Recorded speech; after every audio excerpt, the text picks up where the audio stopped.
Hi everybody, I'm Jesse Kurtz of the Mountain West Network, where it's once again time to open up our video vault here at the network and relive one of the fantastic football games of Mountain West past with our series, The Vault Peak Performances. And you, the fans, voted to hear more about San Diego State's Week 2 victory over Cal in 2016, which turned out to be a high-scoring, record-setting night at Qualcomm. To dive a little deeper into that big win for the Aztecs, we bring in the former quarterback at San Diego State, Christian Chapman. Christian, great to see you. Good to see you too, Jesse. It's been a minute. It has been a little bit of a while. I appreciate you jumping on with us. Let's talk a little bit about the opportunity to play Cal out of the Pac-12. Of course, this is a team, if you go back a year earlier in 2015, they beat you 35-7.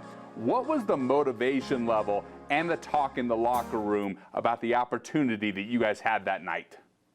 Yeah, 2015 we played Cal. They had Jared Goff and that company. It was a tough game. They got the best of us. But then coming back 2016, we had a good squad. We were on a win streak, I believe, at that point. 12 games, I believe we're at. And we got an opportunity to play a Power 5 school. And whenever you got the opportunity to play a big school like that, you want to bring it.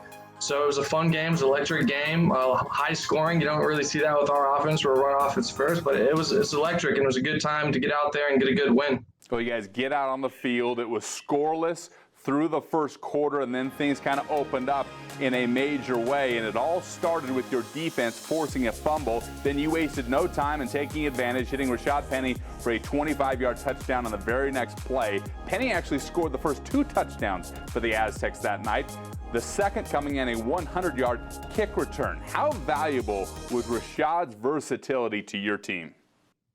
That year was big, especially having Pump and Penny at our backfield. It was dynamic. We're using both of them in different ways. We had Penny coming out of the backfield on, wheel routes. We had a wheel concept that was very, effective that year. And Pump, the way he ran the ball was good. It was a good combo. It was a 1-2 punch with both of them. And obviously it's what we were able to do, winning the championship that year. Well, of course, Donnell Pumphrey was the big story that season, and specifically that night. What a night it was for him. He rushed for a career-high 281 yards and 3 touchdowns en route to breaking Marshall Faulk's career rushing record at San Diego State. 2 of his scores were from 33 and 57 yards out. What was it like to watch him run with the football that night? A record-setting night for him.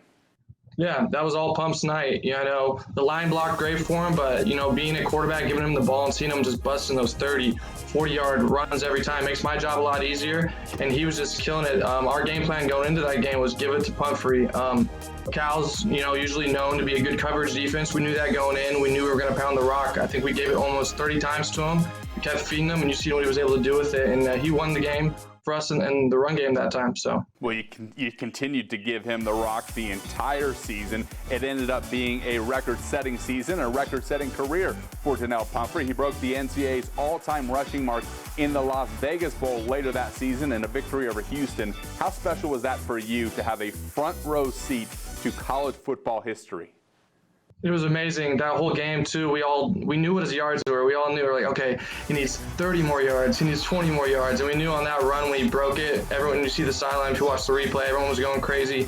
I knew he broke it, and it was just an amazing season to cap off the win. And, what a time. You mentioned the great rushing attack that you had all season. Let's go back to the game against Cal. That night, you outrushed the Bears 334 yards to 82, the 8th largest margin in school history, en route to a 12th straight win. The season would lead to a 2nd consecutive Mountain West Championship victory, and you became the only quarterback so far in Mountain West history to win 2 Mountain West Championship games as the quarterback of a team. What does that legacy mean to you? Man, it means a lot. Went in there, won a lot of games. At that time, I was really young. My first start was redshirt freshman. Then going back to back, it was just like, wow, all my dreams coming true so soon. My coach always used to tell me it's a marathon, not a sprint. So it was good to, go out there and win as many games as we did, and, memories are going to last a lifetime. In that game against Cal, not lost in the shootout, the offensive shootout that it ended up being, was the impact that your defense made that night. Despite giving up a number of points, Ronley Lakalaka scored on an interception return, marking the 3rd time in 16 games the Aztecs finished a game with an offensive, defensive, and special teams touchdown all in a single game. What does that say about the versatility of those teams and the impact players you guys had all over the field? Yeah, that year we just had athletes. Coach Long always preached winning the three phases of the football game: offense, defense, and special teams, 30% for each. And that game-winning special teams and then defense making plays. You had Ron Lee getting the pick six, and at the end of the game, exclamation point with DeMonte KZ finishing off the pick to seal it. So it was great to play on all three phases that game. And the victory over Cal in 2016 ignited a heck of a run for San Diego State against Pac-12 opponents. Over the next 4 seasons, the Aztecs would go 5-1 against the Pac-12, including 2 wins over Arizona State and wins over Stanford and UCLA. How significant is that for the program to have that level of success against the Pac-12? It's huge, and it says a lot about the program and where we're at now. We'll keep working. We got a new stadium on the way, and we're hoping that brings in a lot of fans to see that we're able to compete with these big programs. That we have the players and we have the ability to be, one of those top-tier programs in the nation, and we proved it, those past few years, and we want to continue to bring on the success for more wins, more championships, and more big games like those ones. No question about it. The Aztecs have been on the national scene for a long time. You were a big part of that, and a big part of that win over Cal. Christian, I appreciate your time. Glad to see you're doing so well, and thanks for helping us relive the win over the Cal Bears in 2016. Thanks, Jesse. It was a pleasure. The pleasure is all mine. That's Christian Chapman, former quarterback of the San Diego State Aztecs. The Vault Peak performances will continue next week with a brand new Twitter poll posted on Saturday. Make sure you vote and then tune in to relive some of the best games in Mountain West history. From the Mountain West Network studio, I'm Jesse Kurtz.